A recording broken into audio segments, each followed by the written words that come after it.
Have you ever had your seat taken away from you, not on an airplane, but in life, just because someone else thought you didn't belong there? That morning at San Francisco International Airport, SFO, Ariel Monroe, the black CEO of Clarion Group, just wanted a peaceful flight to New York to speak about opportunities for women of color. But when she stepped into first class, she discovered that her seat 2C was occupied by Chase Whitman, a white businessman familiar to the upper class. He didn't see her as a person, but as an intruder into his world. Chase smiled coldly. "Coach is back there." Just 5 words were enough to freeze the air in the cabin. If it were you, what would you do? Get angry, argue, or stay silent, and let justice speak for itself? SilverWind Flight 227 was supposed to last only 6 hours, but in its first 5 minutes, it became a symbol of a confrontation between dignity and prejudice. And just a few minutes later, the entire flight was grounded. Join me in this paradoxical yet humane story where justice does not shout, but stands still and lets the world bow its head. If you love stories about wisdom, justice, and humanity, please like, share the video, and subscribe to the channel so we can begin the journey of silent justice. Some days begin not with an alarm clock, but with a hunch that today the world will test you, not with storms, but with human silence. That was Ariel Monroe, this morning at San Francisco International Airport, SFO. She walks through security like any other businesswoman. But there's something about Ariel that turns heads. It's not the expensive heels or the luxurious leather bag, but the calmness with which she walks. The calmness that comes from someone who has learned to keep quiet in the face of prejudice. Ariel is the CEO of Clarion Group, a multinational technology corporation she founded, known for its philosophy of leading by values, not by authority. Today, she's flying SilverWind 227 to New York JFK to speak at the JFK Innovation Summit, where she'll talk about opportunity and dignity for women of color in the corporate world. She arrived early, as was her habit. She liked to sit quietly before flying to adjust her schedule, review her speech, and most importantly, clear her mind. At 45, Ariel understood that sometimes calmness is a person of color's most powerful weapon in a space where the gaze often carries judgment. When the announcement came, she smiled and picked up her boarding pass. First class greeted her with the smell of polished wood, soft music, and soft yellow lights. Everything was perfect as planned until she stopped in front of seat 2C. Her seat, but a middle-aged white man was already sitting there. Light blue shirt, shiny silver watch, confident and a little arrogant. Ariel checked her ticket again, confirming her seat number. She smiled politely. "Sorry, you're mistaken. 2C is my seat." The man looked up, his eyes narrowing slightly, his voice carrying the casualness of someone used to being given a seat. "No, I sit here every week. Coach is back there." Just those last 4 words, but they were enough to hit him like a cold slap. The air was strangely quiet. A few passengers glanced over, then turned away. The flight attendant continued smiling, as if she hadn't heard anything. Ariel stood still, shoulders straight, eyes calm. "I understand, but this is my seat," she said, her voice soft as a breath. The man laughed, leaned back in his seat, and crossed his arms. "Lady, I fly this route every Monday. Maybe you should double-check your ticket." Ariel didn't respond. She just took the ticket and handed it to the flight attendant, a young Latina woman named Lena Cruz. Lena, slightly confused, checked both their tickets. It was true that Ariel was the one listed in 2C, but instead of resolving it, Lena looked at Chase, then at Ariel, and whispered, Maybe we can sort this out quietly. Ma'am." Her voice trembled slightly, not because she was afraid of Ariel, but because she was afraid of trouble. Ariel understood. She had seen it 100 times, the silent cooperation, the way the system favored the familiar over the right. She said nothing more, just pulled out her phone and texted Amani Monroe, her niece and legal advisor, "Don't escalate, but it's happening again." The message was only 8 words, but it contained a history. Ariel sat down in the opposite seat, waiting. The cabin light reflected in her eyes, cold and clear as glass. In the back seat, a few passengers began to notice. A silver-haired woman whispered to her husband, "She handled that better than I would." The man just nodded. That's grace under fire. Ariel sat there, not arguing, not gesturing. She knew every eye was recording this moment, not with phones, but with their own prejudices. And then, in that moment, a sentence burst out of Chase's mouth, seemingly harmless, but tearing apart the remaining layer of politeness. "You people always think the world owes you something." The entire first-class cabin fell silent. Lena stood transfixed. Ariel tilted her head slightly, as if listening to that very silence. No reply, no angry glance, just silence, the kind of silence that makes one hear one's own words again. She said slowly, "I think the world just owes me my seat." One sentence, just enough. No bitterness, no pleading. Chase smiled faintly, but his eyes were lost. Because when the other person doesn't get angry, you start to face yourself. Then, from the back of the cabin, the captain's voice rang out deep, steady, and authoritative. "This is Captain Julian Ralph. We'll be departing in 10 minutes. Cabin crew, please finalize boarding." Ariel looked out the window. The sunlight reflected off the glass, reflecting her face half light, half shadow. In that contrast, something was about to change. She knew that sometimes justice didn't need to come in loud voices.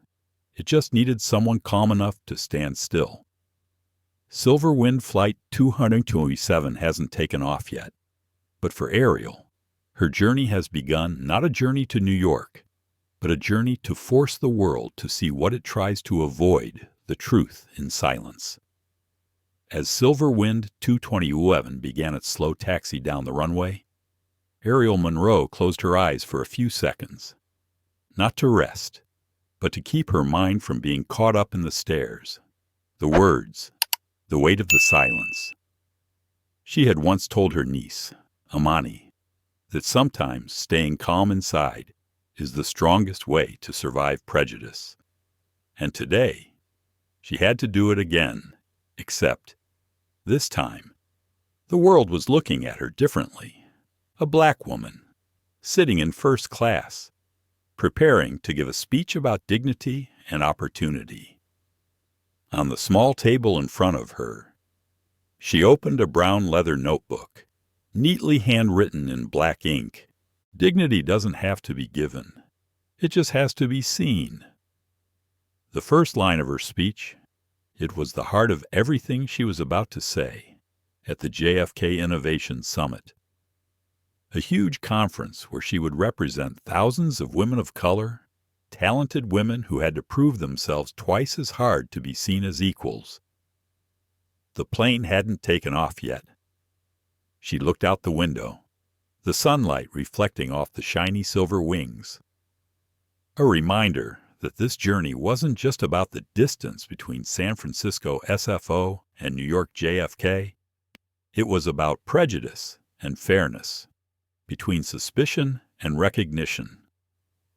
Ariel leaned her head back, thinking about what awaited her on the other side of the United States. She had exactly 12 hours to reach the opening ceremony. Everything was planned perfectly: the speech, the media, the interviews, even the outfit, a dark blue suit, the cuffs slightly turned up, a silent declaration of confidence. But in this moment, in the closed confines of first class, she realized sometimes you don't need to leave the ground to see the tilt of the world. In the row ahead, Chase Whitman kept his headphones in, pretending not to exist. Ariel didn't look at him anymore. She didn't need to. She knew the type people who believed that their position on the plane defined their worth. But she knew something deeper. The seat was a symbol, not a substance. She smiled slightly, almost imperceptibly, in her mind. Her mother's advice echoed again, a warm but firm voice. You can't choose how people treat you, Ariel, but you can choose how you respond. That line had saved her many times from the wrath of the world, and today it held her steady in a seemingly small situation that carried the weight of an entire culture. Another flight attendant walked by, gently placing a glass of water on her table. Would you like anything else? Ma'am Ariel shook her head slightly, smiling gratefully. She didn't need anything more, just the plane taking off on time, so she could get to New York on time, to say what she had cherished for 30 years, that dignity has no color, it only has character. She checked her watch. 9:22 a.m. The flight was scheduled to leave at 9:30. Everything seemed fine, on the surface, at least. The speech still played like music in her head. She would start with her mother's story, who was refused service in a restaurant because of the color of her skin, and she would end with herself, a CEO, standing on stage, talking about a future where equality was no longer a luxury. Ariel believed in it. She had to, because if she didn't, all her efforts, all her silent struggles would be meaningless. The sound of luggage wheels being pulled down the aisle, the sound of the door closing, the engine starting, all of it in a steady rhythm. But deep inside, Ariel felt a small, thin tension, like a string just touching its limit, not because of Chase, but because this feeling was all too familiar, that everything seemed to test her right before she needed to show her true self. She looked around. The cabin lights reflected off the faces of the passengers, businessmen, investors, a few celebrities. Everyone was busy with their phones, laptops, or their own thoughts. None of them knew that among them was a woman who was about to give a speech on dignity, and who had just had her dignity tested right before takeoff. For a moment, Ariel flipped open her phone and looked at the lock screen photo, her mother smiling, standing in front of their small house in Alabama. Daughter, never let anyone make you feel small. The photo reminded her every seat in life, whether 2C or the last row, is a test of self-esteem. Outside, the sun was high in the sky. The wings of the plane glowed. Ariel closed her eyes, letting her breathing mingle with the roar of the engine. She knew that if she could stay calm, she could turn this moment into strength. If she didn't, her prejudices would win out once more. Don't give them the reaction they expect, she thought, almost whispering. And in that silence, an image appeared in her mind, a large auditorium in New York, white light, hundreds of people waiting for a speech. She saw herself stepping up to the podium, looking down at the auditorium, and beginning to speak. Sometimes, it's not just about taking your seat. It's about being seen in it. The words hadn't even been spoken, but Ariel felt the weight of them. She knew she had to be there on time, in the right posture, in the right spirit, not just to say them, but to prove them that a black woman could transcend any limit others had placed on her, even if it was only called Seat 2C. She opened her eyes and stared straight ahead. The plane was about to take off. The whole journey was waiting.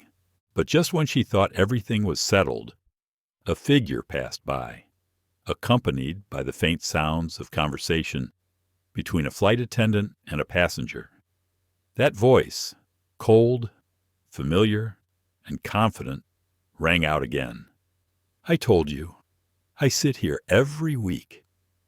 Ariel turned her head slightly, and when her eyes met that arrogance once more, she understood justice never sleeps in the sky. And in just a few seconds, before the captain could turn on the seatbelt sign, that seemingly small incident became the trigger for a flight that no one in first class could forget. No one knows exactly when a collision begins. Sometimes it doesn't come from shouting or harsh words. Just a casual remark, and the whole space changes direction. In the first-class cabin of SilverWind Flight 227, the engine noise was increasing, but no one could hear it. Ariel Monroe remained seated, her hands on her knees, her eyes fixed on seat 2C, where Chase Whitman was reclining, holding a financial magazine in his hand, acting as if the entire cabin belonged to him. Ariel wasn't angry. It just felt familiar, a feeling of being misplaced, even when she was completely right, a feeling of having to keep her cool just to make others feel comfortable. She tilted her head slightly, looking at flight attendant Lena Cruz, who was still trying to find a way to resolve the situation without offending anyone. Lena smiled awkwardly, her voice low. "Sir, this seat is assigned to Ms. Monroe. Maybe there's been a mix-up." Chase didn't look up. He just waved his hand, his voice flat. "I sit here every week. Maybe she made a mistake." Then he looked up at Ariel, his smile as thin as a knife. "Coach is back there." Just 4 words, not raised, not harsh, but enough to freeze the entire room for a few seconds. A woman stopped typing on her laptop. A man looked up from his newspaper. No one said anything. They were silent, the kind of silence of onlookers who don't want to get involved. Ariel took a slow breath. She didn't react immediately. She had learned that you could measure a person's character by how they behaved when they thought no one else would dare to fight back. And Chase Whitman had somehow just exposed himself to the entire first-class cabin. "Sir," Ariel said, his voice light as air, "I don't fly economy class, and here's my ticket." She held out the ticket, without shaking or rushing. Lena glanced at it, then nodded in confirmation. "Yes, Mr. Whitman. 2C belongs to Ms. Monroe." Chase shrugged, leaned back, his eyes showing contempt. "People buy seats. I buy rotes." A few soft gaffes echoed around. The remark sounded like a joke, but behind it was a sense of class, status, and familiarity with privilege. Lena looked at Ariel, her eyes showing guilt, but she didn't dare do anything more.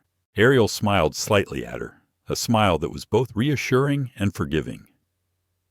"It's all right," she said softly. "I'll wait." The words weren't directed at Chase, but at herself, a reminder to stay calm amid the storm. An elderly passenger, Helen Bradford, sitting in seat 2A, glanced over. She was retired, a former lawyer, and there was a shyness in her eyes, not because she had done anything wrong, but because she had been silent too many times in her life. Helen wanted to say something, but then stopped. She just sat there, her hand gently squeezing her cold coffee cup. Ariel didn't know it, but her silence was causing the entire cabin to confront its conscience. A few minutes passed, and the chief stewardess came in. Lena whispered in her ear, her voice so low it was almost lost in the sound of the engine. "Ma'am, please, just give us a moment. The captain will sort this out." Ariel nodded. No one noticed the slight tremor in her hands, not from fear, but from the effort it took to keep herself from succumbing to the familiar rage. She had spent her youth learning not to react when the world wanted to see her explode. They expected her to lose her temper, to give her a reason to deny a composure they didn't understand. She looked out the window. The light reflected off her skin like a reminder. Don't let them define your worth. Outside, the runway stretched endlessly. Inside, first class was a small courtroom, a place where pride tested dignity. Ariel opened her phone and texted Amani Monroe. He just said, "Coach is back there." Amani replied after a few seconds, "Keep calm. Let the system show itself." She smiled slightly. Let the system show itself. It sounded like a philosophy.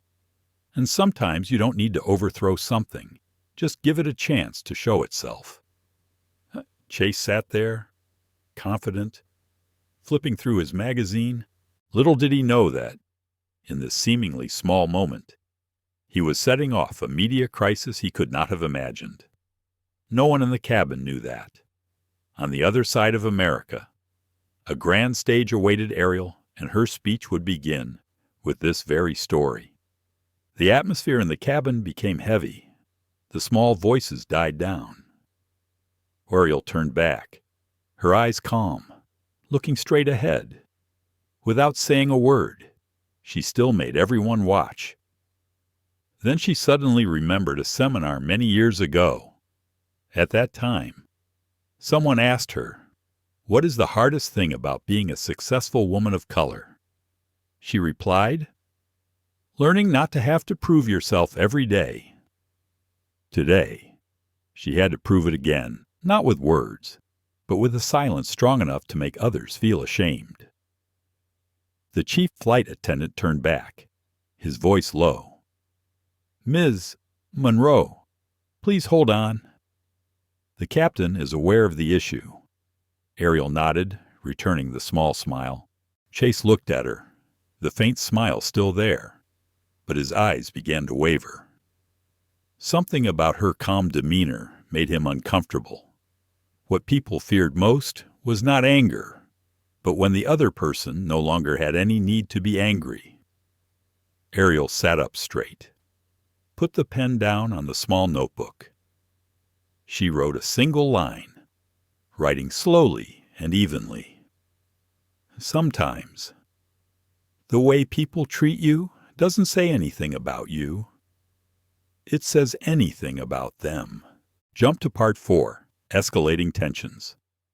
But silent justice has its limits.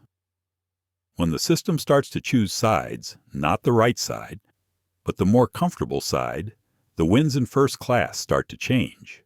And that's when Ariel understands the truth will not be tested by one man alone, but by a system. Silence is a special sound. It is never empty. It just waits for someone to choose a side. As the incident in Seat 2C continued to linger, the atmosphere in the first-class cabin of SilverWind 227 began to thicken, as if every breath contained a trace of hesitation.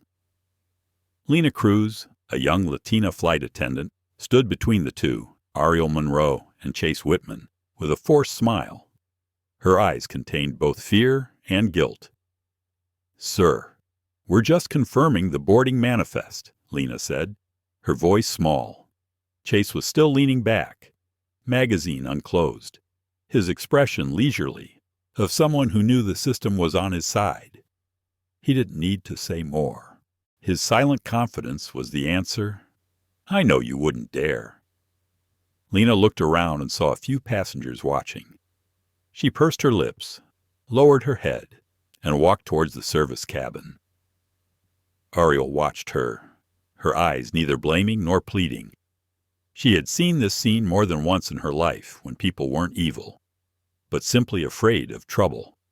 Her hand slowly picked up the phone, quickly typing a line to send to Amani Monroe. "Don't escalate." But it's happening again. 3 seconds later, the message was seen. She knew Amani understood. It didn't need explaining. It was something Ariel had known for 30 years, favoritism dressed up as politeness. Silence carefully trained to not hurt anyone except the person being wronged. Outside, pilots were waiting for the go-ahead to take off. Inside, a small system, a system of uniformed men, don't make a big deal rules, and professional smiles was operating the way it always had, avoiding collisions, avoiding risks, avoiding justice. Ariel put down the phone and pulled out a tissue to wipe the corner of the table. Her every move was slow and deliberate. Across the row, another white man in a gray suit glanced at her and then looked away. He said nothing, but his eyes said enough I understand. But I don't want to get involved. And that's what makes the system so powerful. It doesn't need bad people, just enough people to look the other way. Lena turned back, breathing heavily. "Ma'am, we're trying to confirm with the gate. Maybe there was a seat reassignment." Ariel just nodded slightly. "Of course. Take your time." Her voice was calm, but that calmness made Lena even more confused.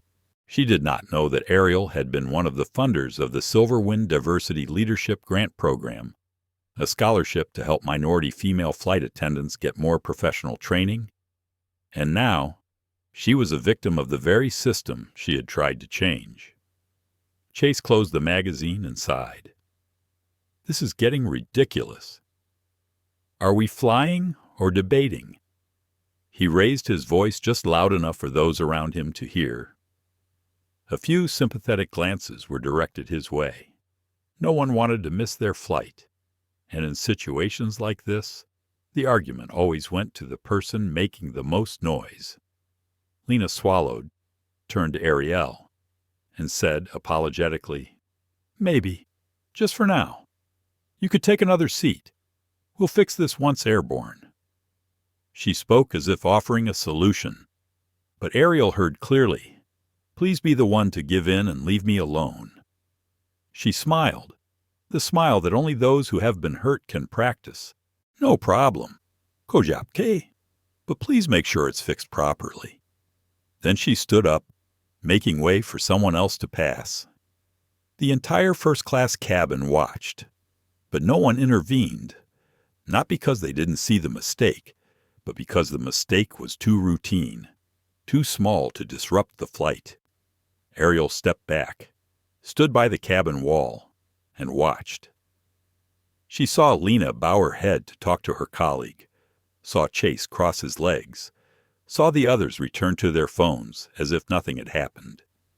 In that moment, she understood prejudice lives not only in people, but in habits.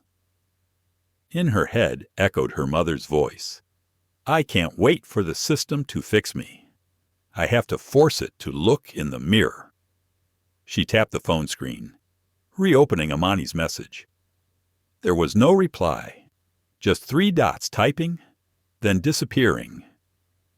Ariel knew her niece was watching, but she didn't need help. She didn't want to react with power.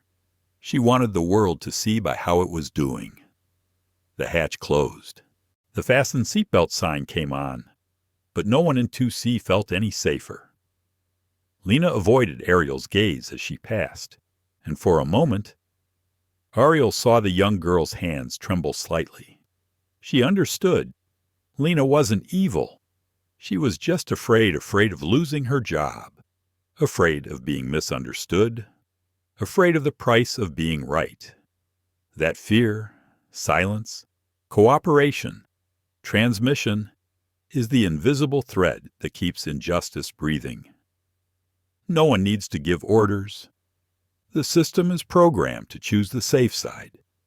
Ariel looked out the window, where the midday light filtered through the glass, reflecting off her face.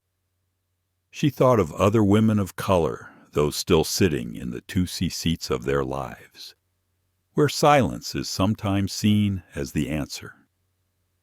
But she knew today's silence, if not properly addressed, will become tomorrow's wounds.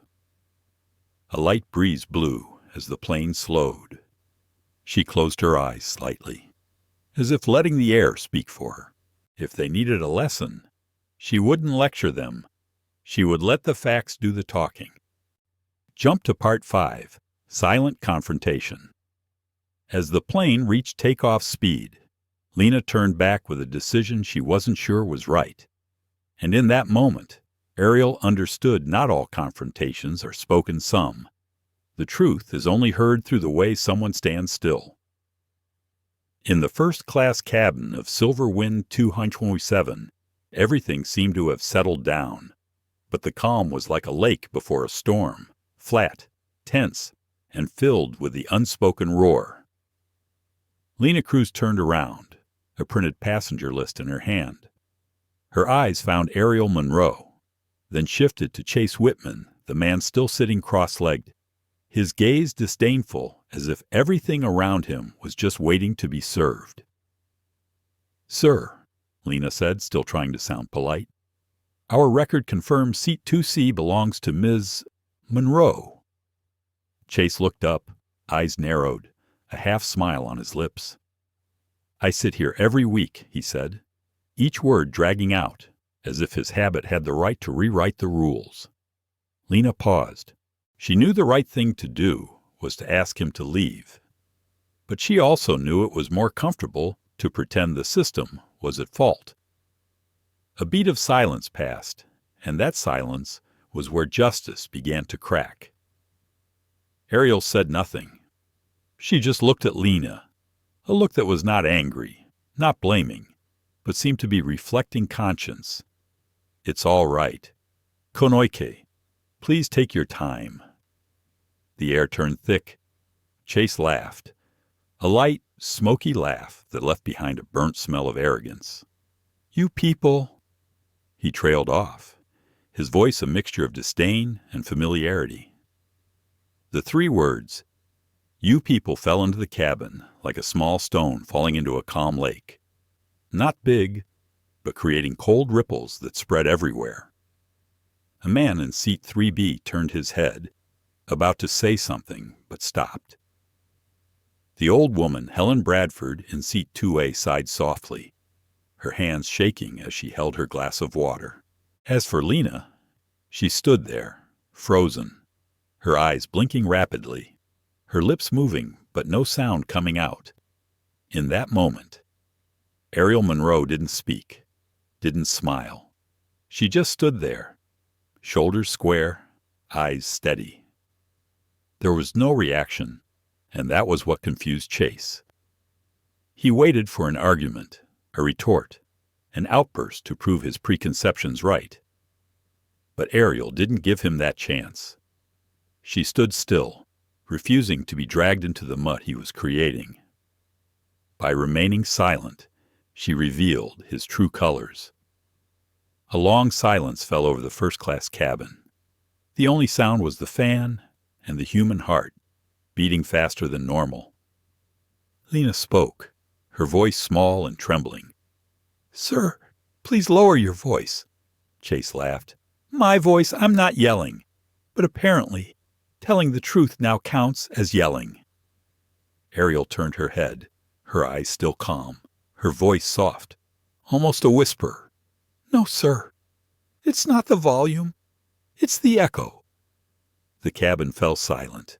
The words were not loud, but they echoed back like the sound of metal on glass cold, clear, and impossible to ignore. Lena looked at Ariel, then at Chase. In that moment, she understood justice doesn't always require someone to scream. Sometimes, it just requires someone to stand still, leaving the wrongdoer with nowhere to run. Chase looked away, coughed softly. His smile began to fade. The man in seat 3B held the newspaper, pretending to read it, but his eyes were furtive as he glanced at Ariel, as if in the silence he had just witnessed some lesson that was never taught in business school. Ariel sat down, not out of concession, but because she had chosen her place not on a chair, but in the dialogue between morality and privilege. She opened her notebook and wrote a short line in slow handwriting, The truth doesn't need to be shouted. It just needs to be seen. Lena bowed her head and walked quickly towards the service cabin. As she passed Helen, she whispered, "She shouldn't have to handle that. Helen Jap, Jongkan. No one should. But she just did better than any of us could." In the compartment, Chase began to look out the window. Perhaps for the first time, he saw his own reflection in the glass, distorted and blurred. People often do not see themselves as ugly until they stand next to someone who maintains dignity. Ariel leaned her head back, breathing slowly. She knew that this moment, just a few minutes, would pass like any other. But what she did was not for herself. She did it to let Lena know that sometimes silence can be an action. She did it to remind Helen that silence forever becomes complicity. And she did it to show the world that prejudice does not die because of arguments. It dies because of the calm that makes it disappear. Outside, the sun streamed through the window, casting a beam of light on her shoulder. Ariel didn't turn away. She let the light stay as if it knew exactly who it belonged to. Just as the first-class cabin seemed to be engulfed in silence, a voice boomed over the loudspeakers, deep and decisive. "This is Captain Julian Ralph. Could I have a word with the cabin crew up front?" And within minutes, Justice, no longer silent this time, entered the cabin. A voice from the cockpit resounded through the speaker system, deep, clear, and carrying an authority that instantly silenced the entire cabin. "This is Captain Julian Ralph. Could I have a word with the cabin crew up front?" No one in the cabin knew exactly what was about to happen, but everyone felt it. Something was shifting, not the plane, but the scales of justice. Lena Cruz swallowed, put the passenger list back, and walked quickly forward. The air was thick, as if everyone were watching her. Ariel Monroe remained seated, her eyes fixed on the window, her heart as calm as the ocean after a storm. Chase Whitman, his arms draped over the armrests, his head tilted back, his faint smile still there, the smile of someone who believes all power is in his own pocket. 2 minutes passed. The cabin door opened. A man entered, Captain Julian Ralph. He was tall, with silver hair and sharp, calm eyes. 30 years of experience in aviation showed in his every step steady, unintimidating, but commanding. Lena stood aside. "Captain, it's about Seat 2C, she whispered. Julian nodded slightly, his gaze passing over Chase and stopping at Ariel. He didn't ask much, just held out his hand to Lena. "Passenger list, please." She handed him the list. He looked at it carefully, nodded, then turned his gaze to Chase.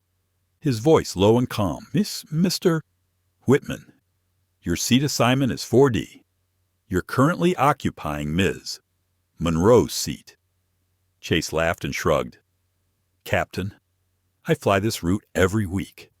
Maybe there's been a mix-up." Julian did not change his tone, just replied briefly, "There hasn't. Please move to your assigned seat so we can proceed with boarding."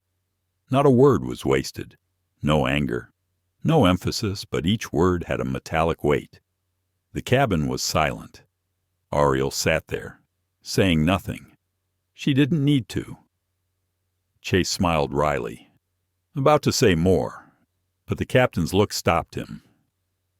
It wasn't the look of someone angry, but of someone who had seen too much enough to know where things should end. Chase exhaled, stood up, reached for his coat pocket, and muttered, "Fine. Whatever keeps the plane moving." His footsteps echoed down the path, slow, heavy, and reluctant. Ariel didn't look at him.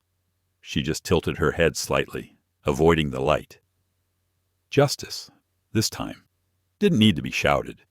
It just needed a voice at the right moment. Julian nodded slightly, looking at Lena, and sure. Ms. Monroe is comfortable. Then we can close the cabin. Lena nodded quickly, her voice small. Yes, Captain. She turned back to Ariel, her expression mixed with guilt and relief. Ariel smiled. Softly. It's all right. Lena. Thank you. Julian was about to turn away when Ariel spoke softly. Thank you, Captain. He stopped, turned his head. His eyes were not cold, but contained a quiet sadness. The sadness of someone who had witnessed justice come too late too many times. Ma'am, he replied slowly, it should have never reached me. The words fell, heavy as lead. There was no sound after that, just the hum of an engine, like a heartbeat returning to normal.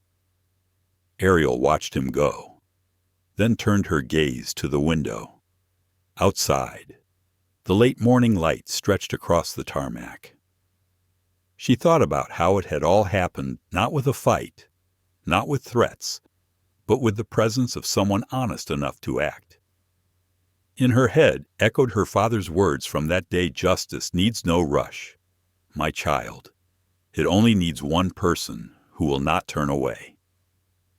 Lena turned back, bowed her head, and said softly, Ms. Monroe, I'm sorry for earlier. Ariel mem quoy. Jap. You did what most people do when they're scared. What matters is what you do after that. The words made Lena freeze. In her eyes, the fear was replaced by something else, a realization. The cabin door closed. The seatbelt light came on. Ariel sat still, buckled, looking straight ahead, in row 4D. Chase was silent, looking down, saying nothing more. No one forced him, but in that cabin, everyone knew order had been restored. No one applauded. No one said sorry out loud. But someone in the compartment nodded slightly, as if witnessing something rare in modern life. Ariel smiled slightly, the smile not of a victor, but of someone who understands that sometimes justice does not come to avenge, but to remind that humanity still exists. As the plane began to taxi down the runway, a small light flashed from the back seat. A passenger's phone was recording the entire incident. Little did Ariel know that, in a few hours, the story of Seat 2C would leave this first-class cabin and enter the noisy world of social media, where justice would once again be tested in the public light. The SilverWind 227 had been off the runway for 17 minutes. The sky outside was as clear as water, and in first class, no one said anything. It seemed like the end. But justice, once awakened, rarely sleeps.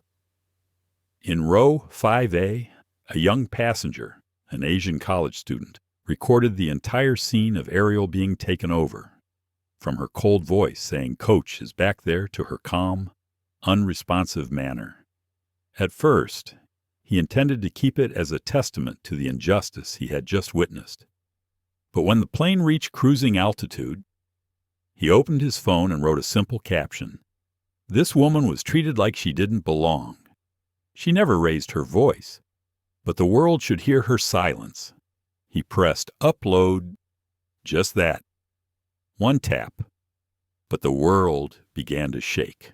While the plane was still flying over Colorado, the video had more than 100,000 views. By the time it landed at JFK, it had surpassed 3 million. The hashtag #Seat2C was all over Twitter, Instagram, and even the evening news. Some called it the calmest protest ever seen, and at the center of that wave, Ariel Monroe had no idea she had just become the center of national attention. As she walked out of JFK, her phone buzzed. Messages from Amani Monroe, her niece, lawyer, and media advisor filled the screen. Auntie, it's viral. Seats is everywhere. CNN, MSNBC, even The Guardian picked it up. You need to decide how to respond. Ariel stopped in the middle of the crowded hallway, golden light illuminating her face. She didn't flinch, just closed her eyes for a moment. She knew this could happen. She'd seen it happen many times before. But this time, she was the one in charge. A young reporter recognized Ariel and raised his camera. "Ms. Monroe, how do you feel about the incident on SilverWind 2T7? Ariel looked at the girl and smiled slightly. "I'm still processing it." Then she walked away without saying another word. That response, short, calm, undefensive, set social media ablaze even more. People were discussing and analyzing her every frame, every glance. One journalist wrote, "She doesn't need to argue. Her silence makes the system speak for her." But the support was accompanied by a lot of skepticism. One person commented, "She deliberately created a scandal to get attention." Another sarcastically said, "If you don't like the way she is being treated, why don't you fly another airline?" Ariel read it all. No reaction. That night, in a small hotel room near JFK, she sat alone, a cup of cold tea on the table. Amani called on video. Her voice worried Auntie. "You can't stay silent forever. The story is yours, or it'll be twisted." Ariel replied in a low voice, "I know, but sometimes, the louder they get, the quieter I need to be." Amani looked at her, his eyes both awed and uneasy. "You're trending worldwide, but you're still the calmest person in the storm." Ariel smiled softly. "That's because storms don't scare the wind." She hung up. The room was quiet. She opened her laptop and saw hundreds of emails from the press, thousands of messages, and a video tagged by hundreds of accounts. The woman in seat 2C. She clicked to watch. It was of her standing still in the middle of the plane, the light reflecting off her calm face. And Chase Whitman, the man smiling faintly before being forced to leave his seat. Below. The commentary scrolled. "She didn't fight back. She just stood there. And that changed everything." Ariel let out a soft breath. She understood that from now on, every choice would come with a price. If she spoke up, she would be dragged into a media frenzy where people would dissect every word, every expression, looking for something to protest. If she remained silent, she would be seen as weak or indifferent.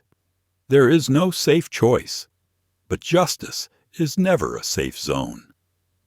She texted Amani back, "Don't worry. Let's watch how truth travels before we speak." Then she gently put the phone down and looked out the window.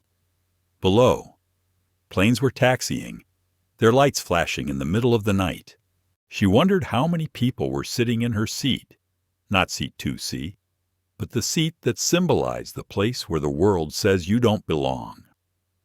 She closed her eyes, and in that moment of silence, the noise of social media seemed to fade away. Only one thought remained.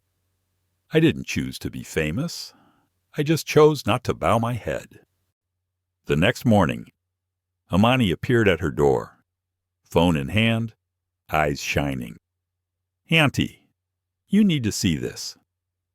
On the screen was a picture of a group of black flight attendants sharing her video with the caption, "She made us feel seen." A university professor writes the lesson of seat 2C should be taught in every ethics class. Another pilot commented, "Sometimes the loudest message comes from the calmest person in the room." Ariel placed her hand on her heart, which felt both heavy and light. She wasn't looking for support, but she understood once the truth was properly disseminated, it ceased to be personal. It became part of the collective memory. She turned to Amani and said slowly, "This isn't about me. It's about every woman who's been told to move when she already belongs." Amani smiled. "Then let's make sure they hear you, even if you never raise your voice." Ariel nodded, her gaze determined. Behind her, the morning light shone on the curtain, creating a thin line like a runway. But before she could decide how to proceed, a message suddenly popped up. "Mem Monroe, this is Lena Cruz. I need to tell you something." And in an instant, the C2C story was no longer Ariel's alone. It became a mirror of a generation of people who had been silent. The message arrived late in the afternoon. As the last rays of sunlight slid through the windows of her New York hotel room, Ariel Monroe's phone vibrated. The screen displayed a name she didn't expect: Lena Cruz. "Ms. Monroe, I don't know if I should text you or not, but I need to say this." She hesitated for a few seconds, then opened the message. The opening words were shaky, but sincere. "My family received a scholarship from the Clarion Foundation. Thanks to that support, I was able to study to become a flight attendant. I did not know that the woman I had treated unfairly that day was the founder of that foundation." Ariel read slowly, each word sinking into her mind. There was no anger, no gloating, just a gentle sadness, like autumn rain touching the cold glass of the city. She retyped a few words, then deleted, again, and finally left only one line. "Lena, we've all been scared." 3 dots appeared and disappeared. Half a minute later, Lena replied, "I cried after that flight, not because I was embarrassed, but because I realized I had been silent the way others had been silent to me. I just wanted to thank her for not scaring me more." Ariel leaned back in her chair. Empathy doesn't require speeches. It begins when a person is brave enough to admit their fear. She looked out the window, where the city was bustling with millions of people. Everyone was racing against time, against power, against the so-called success. But rarely did anyone stop to ask, "Have I ever hurt anyone just because I was afraid of trouble?" That evening, Ariel stopped by a small cafe near Central Park. Without an appointment, she met Helen Bradford, the elderly woman who had sat in seat 2A. Helen was sitting in the corner, reading the newspaper, her tea cold. When she saw Ariel, she looked a little confused, then stood up, smiling slightly. "I knew you would come here. I've been reading about you everywhere." Ariel sat down and replied in a deep voice, "I didn't come here to talk about that." Helen nodded, her eyes downcast. "I know, but I have to say one thing. When you stood there, I realized I used to be Lena. I used to be silent when I should have spoken." Ariel looked at her, her eyes non-judgmental. Helen continued, her voice hoarse with emotion. "I am a lawyer. I have represented the underprivileged. But there were times when I kept silent in the face of injustice because it was out of the scope of the case. That day, I realized that justice does not exist only in the courtroom. It lies in how we face the truth, even when no one asks for it." Ariel gave a small smile, a slight smile as if she had just heard a part of an old memory in someone else's voice. "Silent justice," she said, "always begins with the person who dares to look himself in the eye." Helen nodded slightly. "And sometimes it takes one person standing still for the rest of the world to see that it is moving in the wrong direction." The 2 women sat in silence. No more words needed. Between them, the silence was no longer a void, but an understanding. Outside, the light from yellow taxis filtered through the glass, reflecting off Ariel's face. For a moment, she saw herself in that image, a woman of color, sitting calmly in the city that had so often made her struggle to be respected. But this time, she didn't fight. She just existed, and that existence was strong enough to change others. When she got back to her room, Her phone rang again. A message from Amani Auntie. Everyone's talking about how you stayed calm. They want interviews, panels, speeches. Ariel replied, "Not yet. I want the noise to settle." She lay back on the bed, staring at the ceiling. Her mind returned to the moment on the plane. Lena bowing her head. Helen silent. Chase leaving her seat. Each person in the cabin was a reflection of society, fearful, arrogant, indifferent, or troubled. And she understood only when each of them faced themselves would justice have a real chance. 3 days later, an email arrived from Lena Cruz. She sent a snapshot of a thank you note her mother had written to the Clarion Foundation in 2009 when the family received financial aid. At the bottom, a shaky but determined line read, "We'll pay it forward someday. Gia Jean Cruz." Ariel read, her heart sinking. Perhaps the only debt between people is not money, but the responsibility to pass on the right thing when the opportunity comes. And today, that opportunity has just returned. Helen also sent her a handwritten letter, written in blue ink. "Ariel, I've agreed to teach a course at the law school again, a short course, called Ethics in Motion. I'll start with your story, not to talk about racism, but to talk about the power of dignity. I think students need to know justice is not just something that is read in the law, but something that is lived every day." Ariel folded the letter and set it by the window. Outside, the afternoon was fading, the sunlight pouring down on the street like a golden carpet. She could feel, without anyone saying a word, that justice was spreading, not through hashtags, not through news, but through awakened hearts. But the world never stops at sympathy. When the system feels challenged, it responds. And then, just days later, as SilverWind 227 prepares for its next flight, a sudden decision from the cockpit turns everything upside down, not because of a technical error, but because a human being refuses to admit a mistake.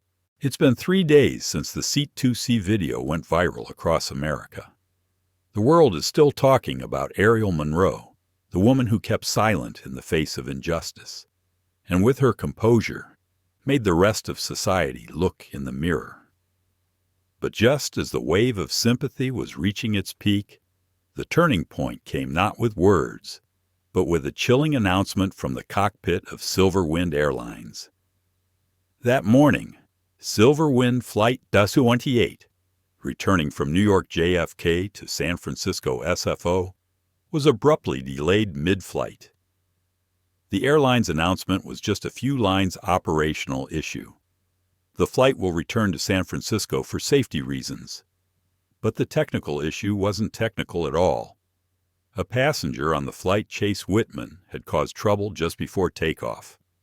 The man who had occupied Seat 2C, now angry and panicked by the social media exposure, argued loudly with the flight attendant, even threatening to sue the airline. Nearby passengers filmed the scene. A new clip has gone viral. That afternoon, Ariel Monroe was preparing for a meeting with investors in Manhattan when the phone rang. It was Amani Monroe, her voice tense. "Auntie, you need to sit down for this." Ariel stopped, her eyes still calm. "It's about the flight, isn't it?" "Yes." SilverWind 228 turned back midair, and Chase Whitman was on board. A pause. Ariel let out a small breath. Not surprised, not startled, but deep in her eyes, there was a vague sadness, the sadness of someone who understands that some people only learn when the world stops them. Amani continued, "They're trying to frame it as a system failure. But I've already talked to a friend at the FOL. It wasn't mechanical. It was human." Ariel put down the glass of water, her voice low but firm. "Then it's time for us to step in." Quietly, but firmly. That evening, Clarion Group's legal team was called into an emergency meeting. Amani, the lead attorney, in his early 30s but seasoned in civil rights litigation, presented the plan. The big screen in the conference room flashed a series of news headlines. Seat C man causes mid-air incident. SilverWind Flight returns to base. The curse of prejudice. From Seat 2C to FAA investigation, Amani pointed at the flashing news feed. This story goes beyond morality. It touches federal law, the image of the airline, and how America sees itself. Another lawyer interjected, "Should I sue, go public, or continue to remain silent as before?" Amani turned to look at her aunt. Ariel was silent for a few seconds, then replied, her voice soft but firm. "If we sue, the goal is not to win. It is to force them to face the truth. But we will not turn justice into a spectacle. We will do the right thing, not make noise." No one said anything more. The air in the room seemed to thicken, because they understood that Ariel was not just talking about the incident, but about her principles in life. Meanwhile, outside the virtual world, the foreign Seat 2C storm was shifting. Major news outlets were reporting on Chase's actions, but not everyone understood the source. Some commentators began to ask, did Ariel Monroe accidentally escalate the situation? Others countered, no. She was just a reflection of our society, where people are only fair when there are cameras. On a late-night talk show, the famous host even said, "The story of Seat 2C is not just about the plane. It is America in first-class quiet, luxurious, but divided and full of prejudice." But to Ariel, all those voices were just distant echoes. She didn't read the comments. She didn't watch the news. She sat in her office on the 42nd floor of Clarion Tower, looking down at New York City, where the bright lights were not enough to hide the darkness in people's hearts. She recalled Captain Julian Ralph's words on the flight, "Ma'am. It should have never reached me." And now she knew. It didn't stop with him. It was climbing up the system. That night, Amani came to her room, laptop in hand, eyes tired but bright. "We can ask the FAA to open a formal investigation. If Chase is found to have caused trouble, the airline will be held responsible for allowing a repeat offender on board." Ariel looked up, a smile appearing on her face. "And what happens if we win?" Amani paused. Maybe they will apologize. Maybe they will have to change their procedures. But they will also do everything they can to protect their reputation. That means more attacks, more misunderstandings. Ariel nodded, thoughtful. Justice is never cheap, Amani, but sometimes the price of silence is even higher. She stood up, walked out onto the balcony, and looked up at the night sky filled with lights. A gentle breeze blew by, carrying with it the noise of the city, and somewhere, the distant sound of an airplane horn. "If they want to bring this out into the open," she said, "let them do it, but not with anger, with the truth." Amani looked at her aunt, a woman who had overcome so much prejudice with remarkable composure. She knew that in this moment the battle had begun, not between man and man, but between dignity and fear. The next day, the Clarion Group office released a brief, unvarnished, unemotional statement. "We support transparency and respect in all systems. No one should be denied their place, whether in the cabin or in society." Just a short paragraph, but enough to stir up social media again. There is no demanding or accusing tone, but each word is like a needle touching the conscience of the entire aviation industry. And somewhere, in a small SilverWind Airlines office, executives were starting to feel the real heat. But as justice began to move toward the light, the darkness refused to stand still. Just 2 days after Clarion Group's announcement, Ariel received a call from an anonymous reporter warning that someone inside the airline was trying to release a different video recording, a re-edited version of the entire incident on that flight. Before justice could assert itself, the deception began to unfold. The media firestorm didn't stop at social media. 2 days later, Ariel Monroe was invited gently summoned to San Francisco International Airport SFO, where SilverWind Airlines held an emergency meeting. They called it a private meeting, but Ariel knew that's how corporations handle crises, shutting the room, trying to put out a fire they started. She entered the VIP Orchid Lounge, a space so opulent it was almost oppressive. White orchids were arranged perfectly on the table, and the faint scent of Italian coffee gave the air a false sense of normalcy. Already seated inside were Julia Weiss, SilverWind's Director of Customer Service, and Russell Clarion, the company's COO, a man with a cold demeanor, a stiff collar, and a voice always honed to project authority. Ariel sat down, arms crossed slightly. No secretary, no lawyer, just her and a secretly recording phone in her coat pocket. Julia began. Her voice as sweet as sugar dissolved in water. Ms. Monroe, first of all, we are very sorry for your unpleasant experience on SilverWind Flight 227. Our airline always values respect and fairness to all passengers. Ariel didn't answer, just looked straight into her eyes. The look was enough to make Julia pause for a moment. Russell continued, his voice more firm. To make amends, we would like to offer you the use of SilverWind's private jet for all your flights for the next year, completely free of charge. We believe this is the most appropriate way to show goodwill. The room was silent for a few seconds. Ariel tilted her head slightly.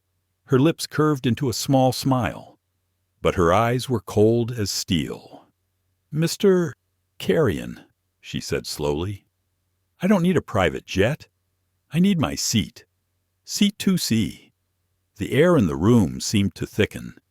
Julia turned away, and Russell frowned.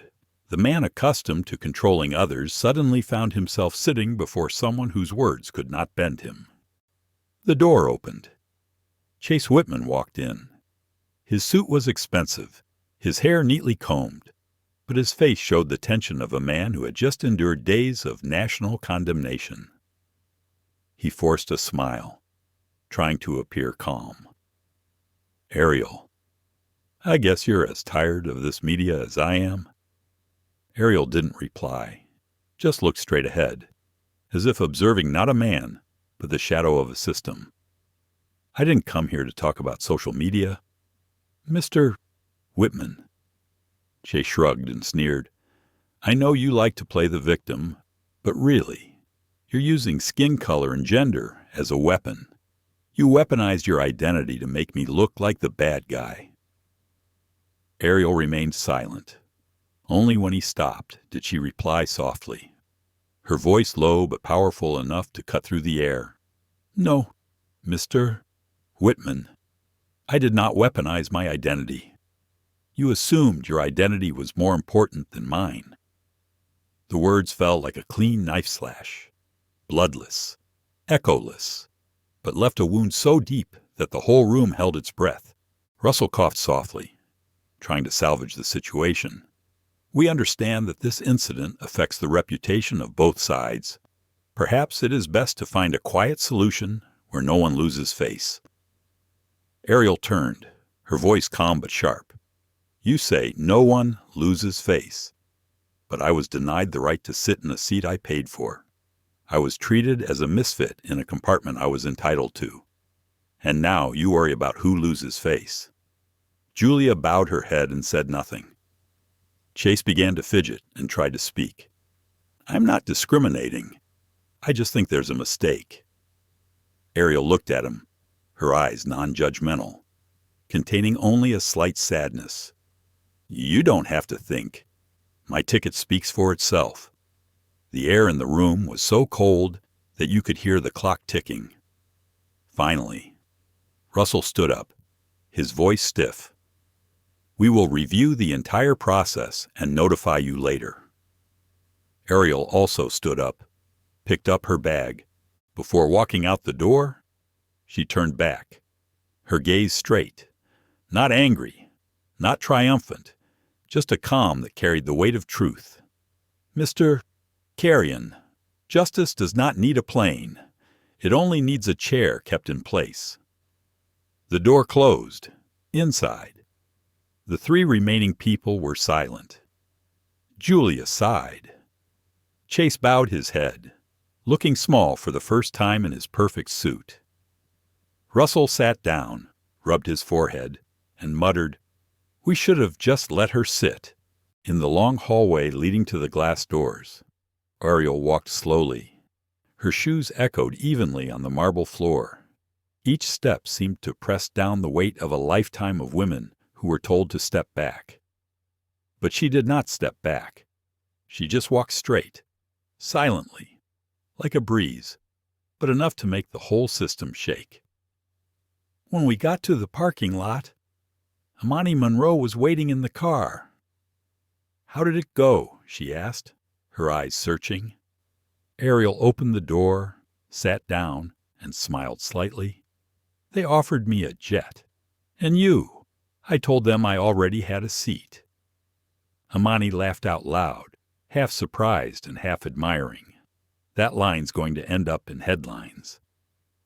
Ariel looked out the window, where the sunset dyed the runway gold.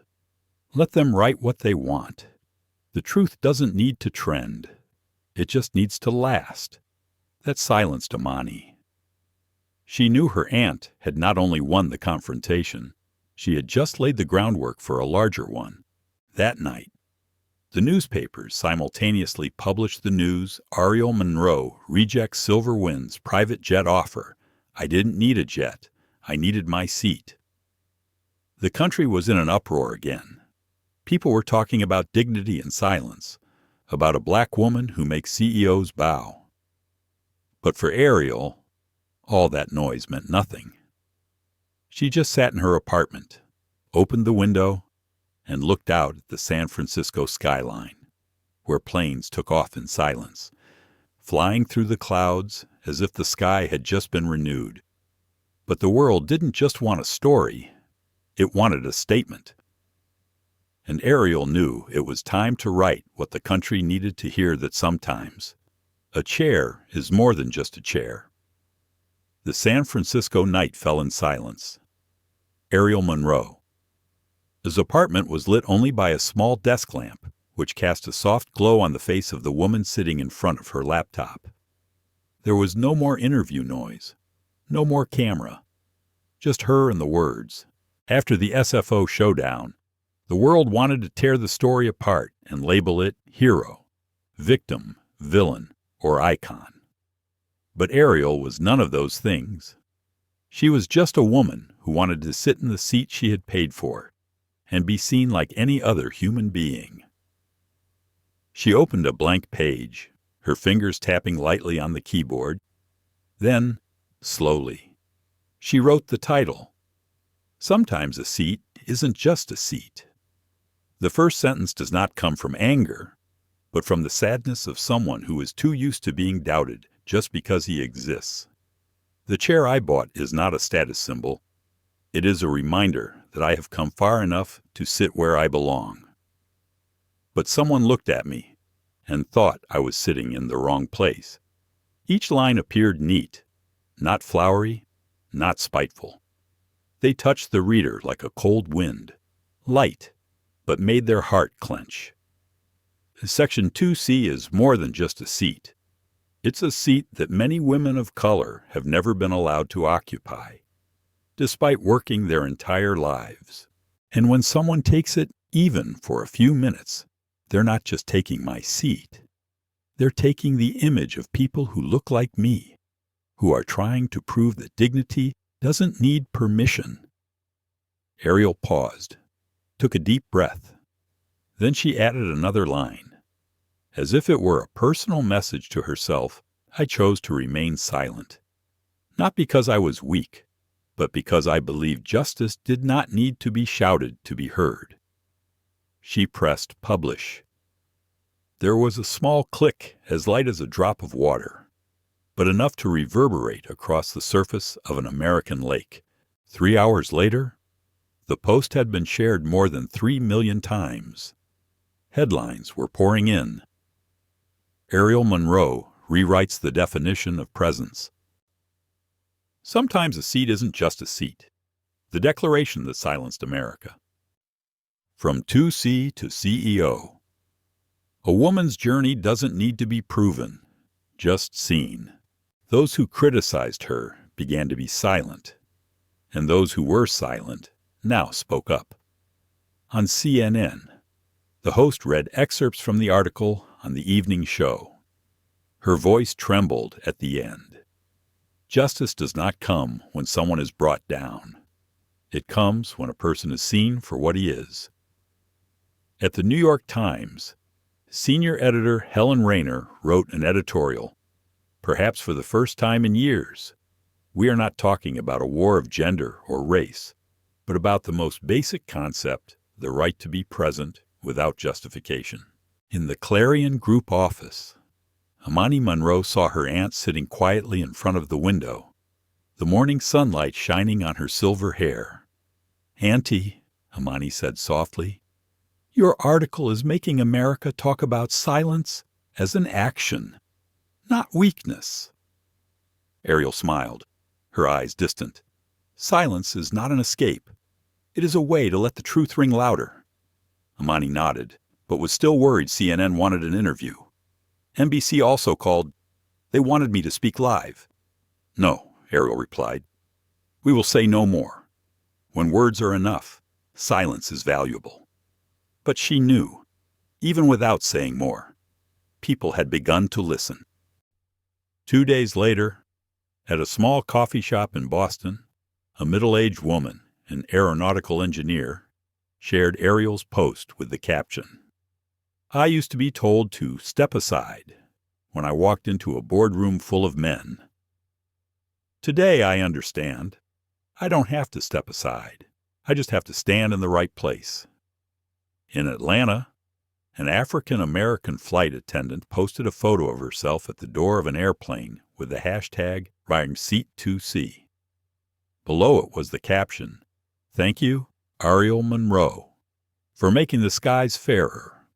A number of media outlets, universities, and feminist groups contacted the Clarion Foundation, asking for permission to include the article in their training programs on dignity and leadership.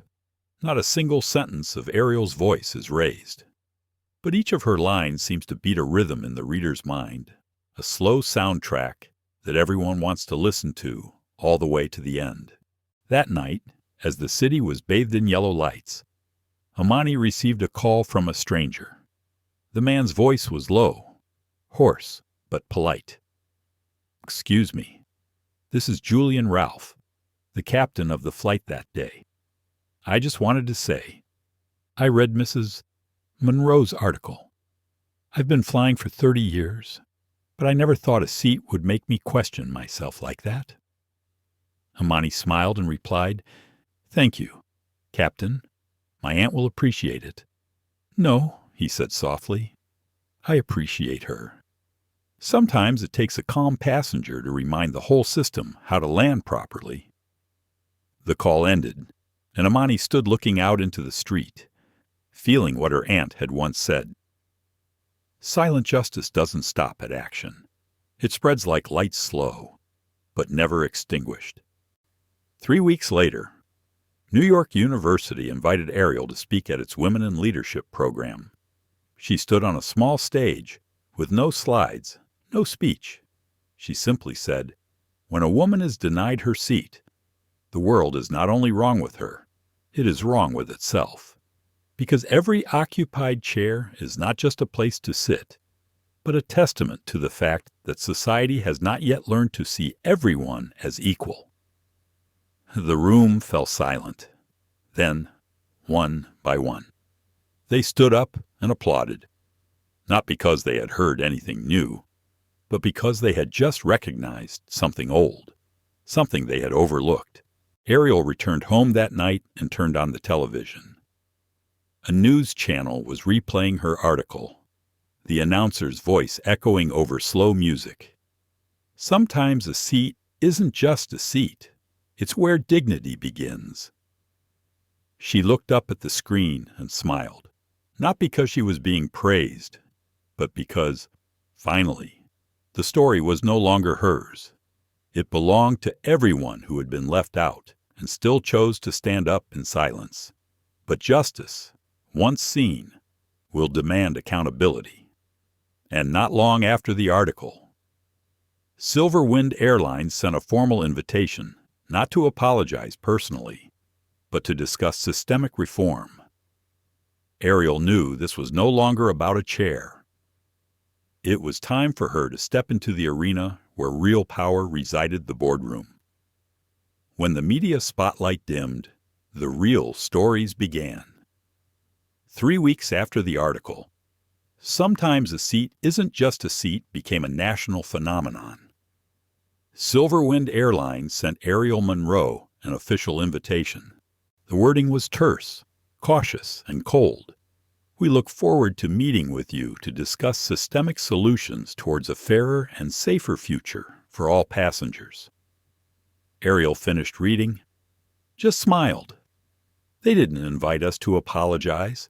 She told Amani. They invited us because they knew further silence would cause them to collapse. And so, on Monday morning, she walked into the headquarters of SilverWind Airlines, a glass high-rise in the middle of San Francisco's financial district, where every shiny surface reflected the confidence of people who thought they were in control.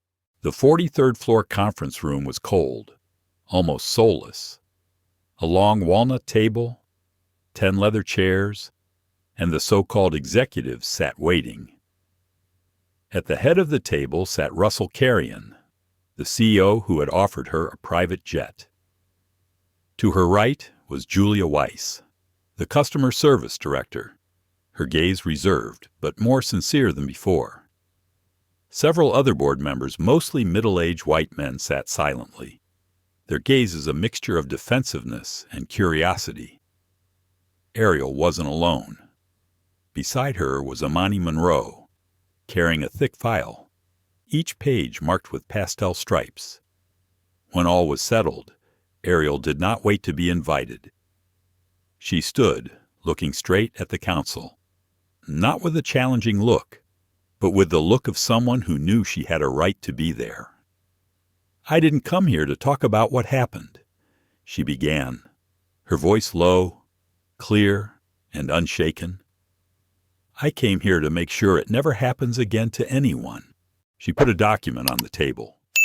The cover read 12-point reform proposal, Clarion Foundation and SilverWind Airlines partnership. Russell frowned, leaning forward. "Ms. Monroe, we're willing to listen.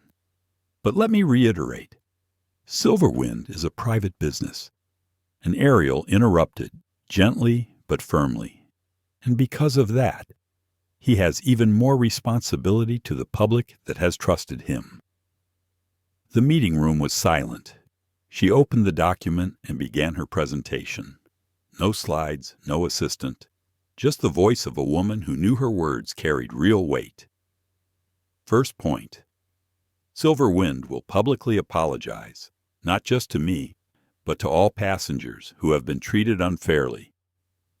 An apology does not diminish the brand. On the contrary, it proves that the brand has a soul.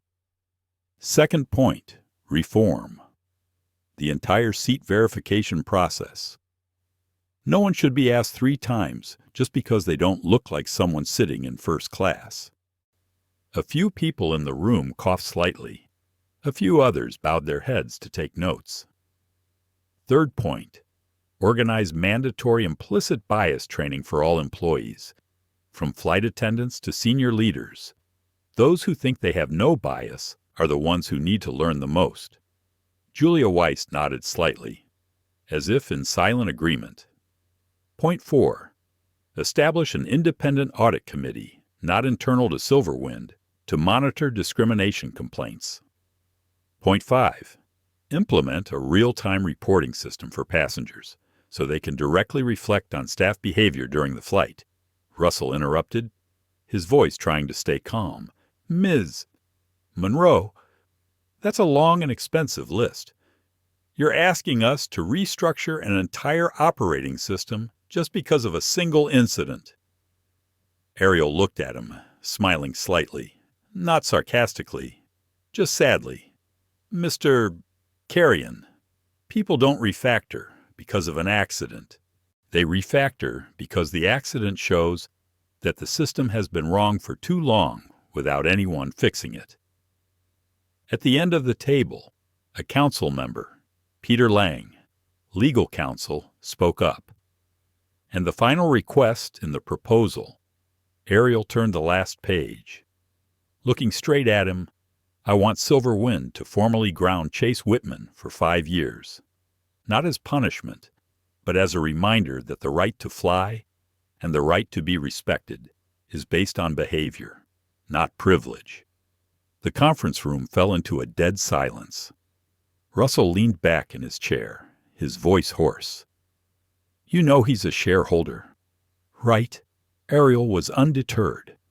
I know, and that is why this needs to happen. Because when the wrongdoer is the one in power, and the system still dares to deal with it, that is true justice. Julia looked around, then said softly, I support Mrs.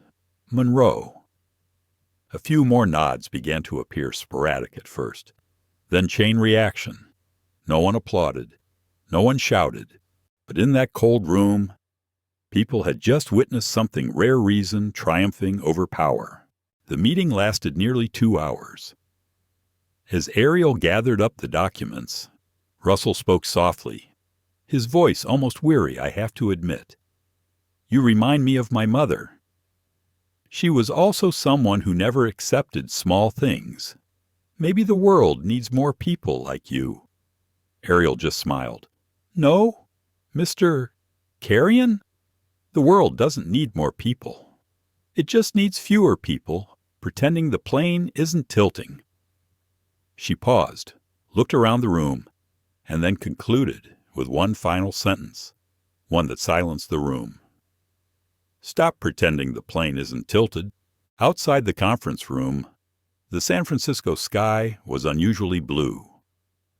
Amani walked beside her aunt, her eyes filled with pride and worry. Do you think they will do it? Ariel smiled slightly. They will.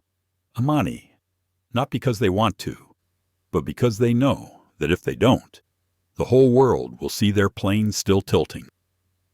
They stepped out of the glass building, 2 women, 2 generations, striding through a line of reporters with cameras in hand. No response, no statement, just the calm of someone who knew she had just made the system look in the mirror. But once justice was written into policy, the journey didn't stop. SilverWind's changes began to ripple through other firms, creating a domino effect no one expected. And Ariel Monroe, who only wanted to keep her seat, now becomes a symbol of something larger, how dignity quietly rewrites the order of power. That morning, the San Francisco sky seemed washed clean after a night of rain. Inside the SilverWind Airlines headquarters building, the atmosphere was different, not noisy, not bustling, but solemnly tense. For the first time in its history, the airline held a global public meeting, broadcast live to all branch offices, cabin crew, and ground staff across 48 countries. It was called the Values and Responsibility Meeting. But everyone understood that this was the day Ariel Monroe, a woman who had once been stripped of a seat, would take the stage not to demand justice for herself, but to force the system to see its true face. The 40th floor auditorium was packed. Cameras were quietly placed along the walls, the lighting soft, no commercial colors, just the light that was true to the moment it hit. On stage, the SilverWind logo still shone. But this time it was surrounded by a new symbol, a simple white circle with the words, "Every seat has a story." Russell Clarion, COO, sat in the front row, his face solemn but tired. Julia Weiss was next to him, her face lighter, as if she had just let go of a burden. In the stands, thousands of employees, flight attendants, pilots, ground staff, sat silently, their eyes on the stage. The door opened. Ariel Monroe walked in, not in her usual power suit, just a simple white shirt, black pants, her hair pulled back in a bun. But it was that simplicity that made the whole room feel heavy. She stood in the center of the stage, looking straight into the camera. No greeting, no introduction needed. The first line rang out, low, slow, and penetrating, "I'm your mirror." A ripple of excitement spread through the room. She raised her head, her gaze not judging, only reflecting. "I'm not here to rehash the past. I'm here to remind you that every organization is like a mirror. It reflects how we treat others. And sometimes the image in the mirror is not pretty, but that's when we have the opportunity to change." Behind her, a large screen displayed the words, "Seat C," and a still image. Ariel standing in the aisle of the plane, staring calmly ahead. No background music, no effects. The silence was enough for everyone to feel the weight of the moment. Ariel continued, "We cannot talk about safety in the air if on the ground someone is still considered in the wrong seat. We cannot boast about speed if the heart of the organization is still bound by the prejudice of slowness." Then she turned to the council table. "And today, I do not speak alone." Russell Clarion stood up. His voice was hoarse, obviously having practiced all night to say these words without shaking. "On behalf of SilverWind Airlines, I publicly apologize to Ms. Ariel Monroe and to every passenger who has ever been treated unfairly by the system we are supposed to control. There is no reason big enough to justify our silence." The whole room was silent. Russell took a deep breath, then continued, "SilverWind has officially signed on with the Bryant Center for Civil Rights to conduct an independent civil rights audit of our entire operations. At the same time, we will implement a real-time bias reporting system, so any employee or passenger can report injustice without fear of retaliation." Julia Weiss stepped forward, her voice trembling but determined, and at Ms. Monroe's recommendation, Chase Whitman, the man responsible for the incident on Flight 227, will be permanently banned from all SilverWind routes, not out of spite, but out of respect for the limits that justice requires. There was a sigh, then a few small claps, sporadic at first, then gradually spreading out like gentle waves.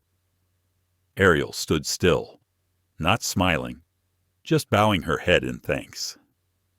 Then she spoke slowly, each word measured. "Justice is not about taking someone down. It is about stopping and correcting your course.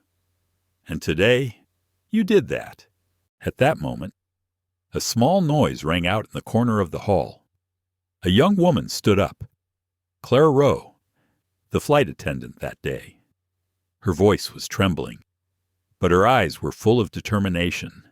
"I was on SilverWind 227. I saw everything, but I said nothing. I was afraid of trouble, afraid of losing my job, but when I read your article, I realized my silence was also part of the problem. I apologize." The atmosphere was heavy as if frozen. Ariel stepped down from the stage and approached Clara. No hug, no overdoing it. Just gently placed his hand on her shoulder and said loud enough for the whole hall to hear, "You're speaking now, and that matters." The sentence was short, but it seemed to untie a knot in the hearts of everyone present. A round of applause rang out, not loud, but thick, steady, like the common heartbeat of thousands of people breathing a new rhythm. A few people shed tears. Russell bowed his head. Julia reached out to gently wipe away the tears. On the screen, the SilverWind logo gradually blurred, replaced by white text on a black background. Sometimes a seat isn't just a seat. It's where we decide who we are. Ariel turned back to the stage, looked around the audience, and said in a calm voice, "None of us are perfect. But if one day you are forced to choose between comfortable silence and difficult voice, choose voice, because sometimes it is the only door that leads to change." Then she smiled and bowed. This time the applause erupted like a tidal wave, echoing throughout the room, beyond the glass walls, beyond the boundaries of decades of prejudice. As the meeting ended, a young technician approached Amani and whispered, "I didn't know Ms. Monroe was the CEO. I just knew she was the first person to make me believe that this company could be really better." Amani smiled and replied, "And that is why my aunt chose wisdom over anger." On the way home, Ariel sat in the car, watching the city pass by outside the window. She remembered the moment when Clara stood up, not bowing, but standing. She knew that the real victory lay not in the writing, not in the counsel, but in that moment when a person dared to admit their silence and chose to speak. Ariel said softly, as if to herself, "Justice is not a light that shines down. It is reflected from person to person until the whole room is lit up. But every wave, no matter how strong, leaves an echo." And the story of Seat 2C, from a moment of outrage to a symbol of awareness, began to spread beyond the airline industry. Universities, corporations, and even the U.S. Congress cited it as an example of how dignity can guide power. Ariel Monroe, who just wanted to sit still on her flight, is now changing the trajectory of an entire society. After the shocking public meeting, the story of Seat 2C stopped being news and became the basis of a national conversation. Media outlets stopped referring to Ariel Monroe as the victim of SilverWind Flight 227. Instead, they began calling her by a new name, the architect of calm justice. But Ariel doesn't care about titles. For her, true victory isn't about applause, but about making sure the same thing doesn't have to happen again. 3 months later, in a small room at Clarion Group, Ariel sat with Amani Monroe, Julia Weiss, and Russell Clarion. On the table was a thick silver-gray file with embossed letters, the Monroe Standard, equity, integrity, altitude. Ariel looked at the words, then said slowly, "I don't want it to be just a policy document. I want it to be how people operate, how they treat each other both in the air and on the ground." Russell nodded, but couldn't hide his confusion. Usually these things would be managed by the HR department with regular reporting, quarterly training. Ariel interrupted, her voice calm but firm. "No, Russell. If HR keeps it, it will die like hundreds of other sets of rules. The Monroe Standard must flow through the entire system, from operating procedures to customer reception to the way the technical team talks to each other." Amani looked at her aunt, smiling slightly. She knew Ariel wasn't talking about policy. She was talking about culture, something that couldn't be measured, but could be felt in every little action. The Monroe Standard is built on 3 pillars. 1. Equity. Not just treating everyone equally, but creating conditions where everyone can be seen and heard properly. 2. Integrity. Keeping your word, admitting mistakes, and acting consistently with stated values, even when no one is looking. 3. Altitude. Not just the height of the plane, but the vision of the people. Any organization can fly high, but only organizations with dignity can fly far.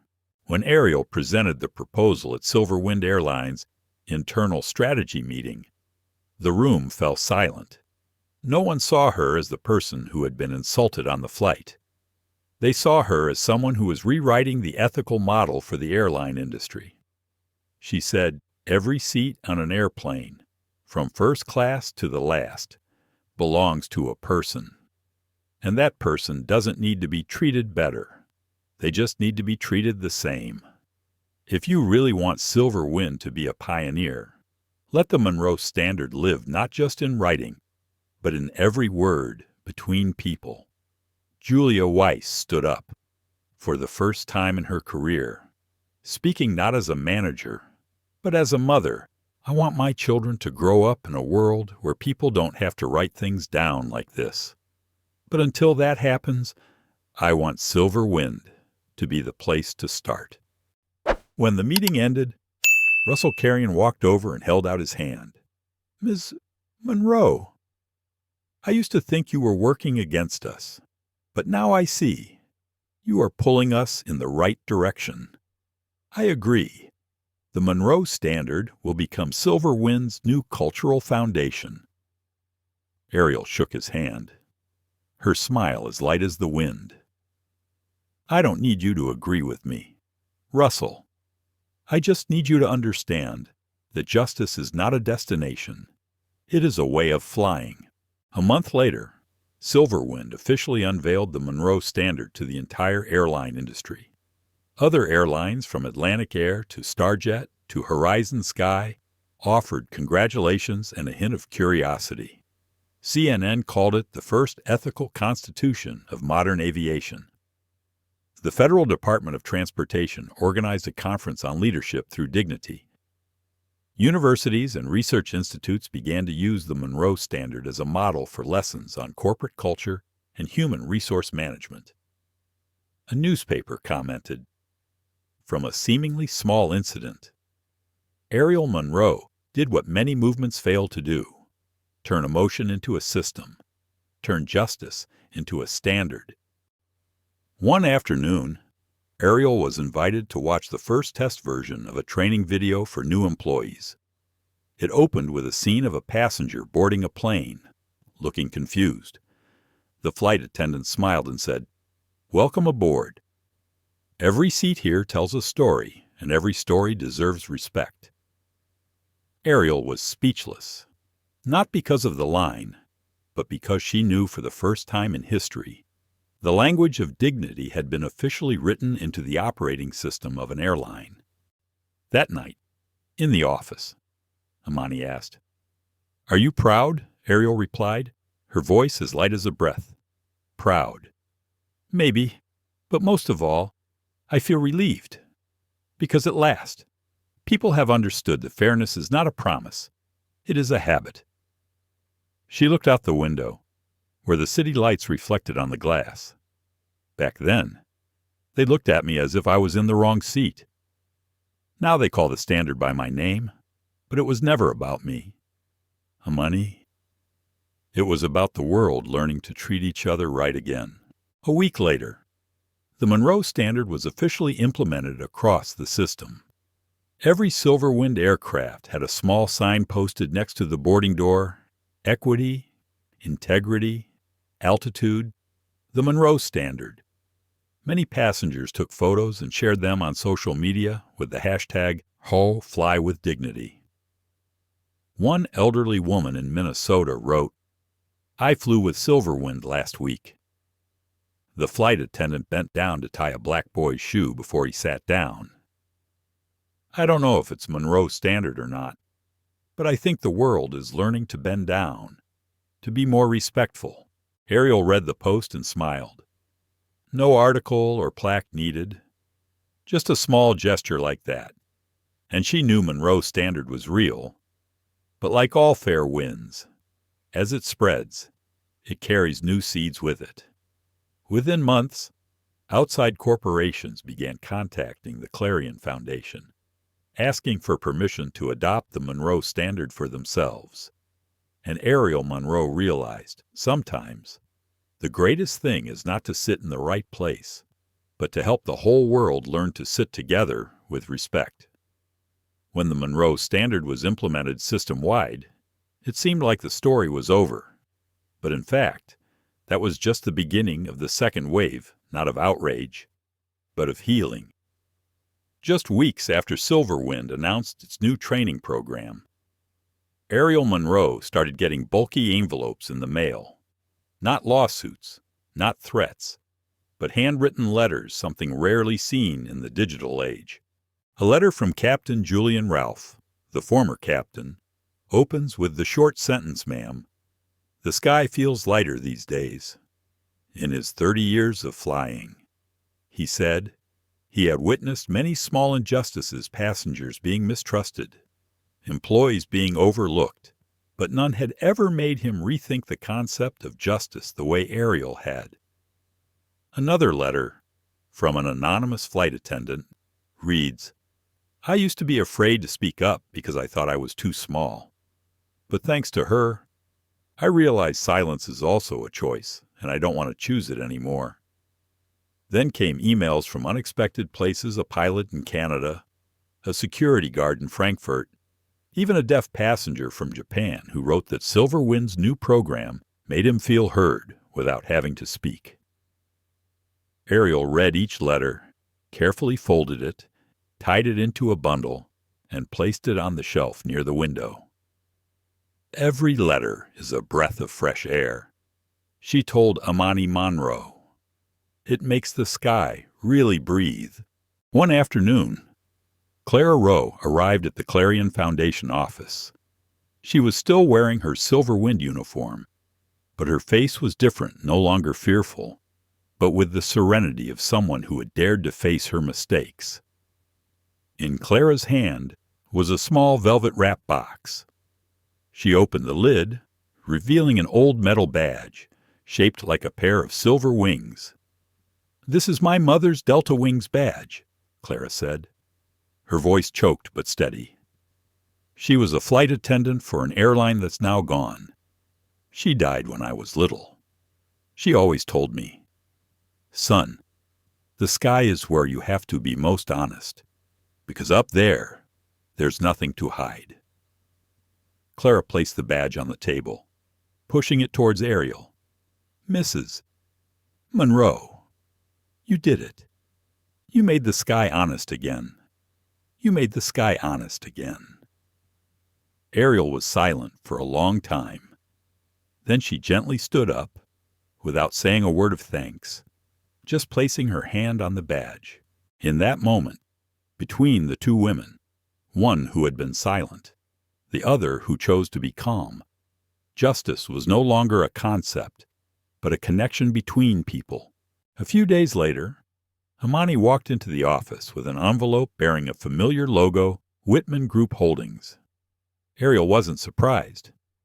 She opened the letter, and inside were just 3 lines handwritten in blue ink. "I was wrong. Entirely. You didn't just keep your seat. You held up a mirror to the rest of us. I've made a $500,000 donation to the Equal Skies Fund. Chase Whitman." Amani finished reading and sighed. "Do you think he is sincere?" Ariel looked at the letter, then folded it and placed it next to Clara's badge. Whether he was sincere or not, it no longer mattered. What mattered was that he had just opened the first door and the wind was blowing in. News of the donation spread quickly, but Ariel chose not to comment. She knows that forgiveness is not about erasing, but about creating space for change to begin. One evening, she and Amani walked along the San Francisco waterfront. The wind carried a salty breeze from the ocean, and in the distance, the lights of SFO Airport twinkled like artificial stars. "Did you ever think it would go this far?" Amani asked. "No," Ariel replied, watching the planes take off. "I just want to get to New York on time. But sometimes, when people are trying to get on the right track, the world chooses to make way for them." "And now you forgive Chase." Ariel smiled. Forgiveness doesn't erase the past, Amani. It just frees us from being stuck in it. Forgiveness is a way of saying, I'm still here, but I don't carry the anger anymore. The next day, a package arrived at the Clarion Foundation. Inside was a scale model of the SilverWind 202P7, the plane that started it all. Laser engraved on the fuselage were the words Seat 2C, where dignity took flight. Ariel held the model, her hand shaking slightly. She placed it next to Clara's badge and Chase's letter. 3 small objects, 3 different stories, but all about the same thing, the transformation of people when they see themselves in others. Late at night, Ariel sat alone by the window. The city was bathed in a soft golden light. She opened her laptop and wrote a few lines to the Clarion Foundation team. All real change begins with vulnerability. But if we dare to remain calm in that vulnerability, justice will find its way. Not with a scream, but with a whisper of dignity. She pressed send, then closed her laptop. Outside, another plane was flying by, leaving a long trail of light in the night sky. Ariel looked up and said softly, "The sky's so big. Everyone has their own place, but the story doesn't end there." A few months later, Ariel Monroe took the stage at the Global Aviation Equity Conference, where aviation leaders from around the world gathered. And there, she said something the world would never forget. There's a difference between being in a seat and being seen in it. On a crisp, early autumn morning, the New York sky stretched out like a pale blue silk. Planes took off one by one from JFK Terminal 5, trailing a thin white smoke trail that connected the past and the future. Inside the terminal, hundreds of people were making their way to the large hall where the Global Aviation Equity Conference, the annual meeting of the world aviation industry, was taking place. This year, it wasn't any CEO, politician, or big investor who was in the spotlight. The most anticipated name was Ariel Monroe, the woman who had her seat taken on SilverWind Flight 227 and was invited as a keynote speaker. Ariel walked onto the stage in a pale blue suit, walking slowly, confidently, but not ostentatiously. The whole hall fell silent as if someone had turned off the music. Not a cough, not a whisper. Only the soft sound of her footsteps on the wooden floor. Behind her, a large screen displayed simple, white text. The Monroe Standard, Equity, Integrity, Altitude. Ariel stopped in the middle of the stage and looked around the room filled with powerful faces. CEOs, executives, politicians, pilots, and even the flight attendants who had quietly served them for decades. She smiled slightly, not a smile of victory, but the smile of someone who had lived through a storm and understood the value of peace. Then she said, her voice deep and warm, "No need for microphone amplification. There's a difference between being in a seat and being seen in it." A few people in the audience raised their eyebrows slightly. Others were silent. Ariel left a few seconds of silence, then continued. "For years, we have talked about diversity, equality, opportunity. But sometimes, in the very chairs we sit on, there are gaps, not in space, but in vision. One can sit in a chair and still be considered invisible. When I lost my seat on that flight, I didn't just lose a seat. I lost my right to be seen. And what's worse, I realized it wasn't the first time. It was something that had happened to millions of people, just because of the color of their skin, or their gender, or what they wore." She stopped, the light falling on her face, revealing the calm and tired expression of someone who had seen more than a human should. The Monroe Standard is not a rule for managing people. It is a reminder that fairness is not in the manual, but in how we see each other. Equity is seeing people for who they are. Integrity is treating them with honesty. An altitude that is not just the altitude of flight, but the altitude of the heart. A few claps came from the back row and quickly spread throughout the auditorium. Ariel smiled slightly, raising her hand to signal everyone to be quiet. I did not come here to recount an incident or to talk about myself. I came to ask a simple question. Does the sky we are flying in really belong to everyone? She looked around, stopping at the front row where Russell Clarion and Julia Weiss were sitting. They nodded slightly, their eyes moist. She continued, "If the answer is not yet, then our responsibility is not to write another policy, but to start a conversation. Because prejudice, like gravity, it never goes away, but we can learn to fly above it." The whole hall stood still, a moment so long that one could hear the wind passing through the cracks in the glass windows. Then, as if urged by the same heartbeat, someone began to clap. The applause spread, louder, stronger, not polite applause, but heartfelt applause. Hundreds of people, from seasoned pilots to young employees, stood up. No one shouted, no one called out names. They just stood, looking at the woman in the middle of the stage, the one who was once considered in the wrong place, but now made the whole world stand up. Ariel didn't bow. She just stood there, silent, her eyes shining with a light.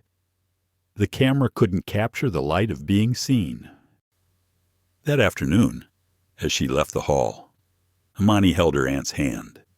"You know," she said, "I think my mother would be proud." Ariel smiled, her eyes distant. "If your mother were here, I think she would just say, 'Finally, you're flying properly.'" They laughed together. On the flight back to San Francisco, Ariel sat in a window seat. She didn't choose first class, nor did she choose a special seat. Just a regular seat, next to an elderly woman and a young boy busy playing with blocks. As the plane left the runway, the engines roared softly, the cabin lights dimmed, and Ariel tilted her head to look out. The sky opened up before her wide, clear, and quiet. Each cloud seemed to carry a memory, Clara's voice, Chase's apologetic eyes, Imani's proud smile, the applause echoing in JFK Hall. All of it blended into a wordless song, a song of forgiveness and dignity. She took a deep breath, then smiled. "This is mine, Koditham, not just the seat, but the sky." The plane continued to fly, breaking through the thin layer of clouds. The last rays of sunlight shone through the window, reflecting on the folding table, creating a small streak of light, a gentle end to the long journey of a woman who only wanted to sit still on her flight. There are wars that don't require guns, but only a person who dares to keep calm in the midst of the storm. There are chairs that are not just for sitting, but to prove that human dignity, no matter how crushed, can still stand up. And there are skies that, though divided by prejudice, are still wide enough for us all to fly. The screen faded to black. The text appeared, as simple as the story itself. For everyone who ever had to earn their seat, may you always find your sky. In life, we don't always get to sit in our right place sometimes. Someone else takes it, through prejudice, power, or simply contempt. But Ariel Monroe's story reminds us that dignity doesn't depend on where we sit, but how we sit in it. She chose wisdom over anger, chose silence to reveal the truth, and that made the world stop and look at itself. The lesson is not just for the airline industry, but for all of us. In all relationships, at work, at home, or between people, learn to see others, not just look at them. True fairness is not about treating people the same, but about giving each person the opportunity to show up fully with their own value. If you've ever been disrespected, if you've ever been pushed aside, remember sometimes just keeping calm and standing firm in your truth can change the world. Because justice doesn't always come with a shout, but sometimes with someone who dares to smile in silence. Thank you for joining us on this heartwarming story.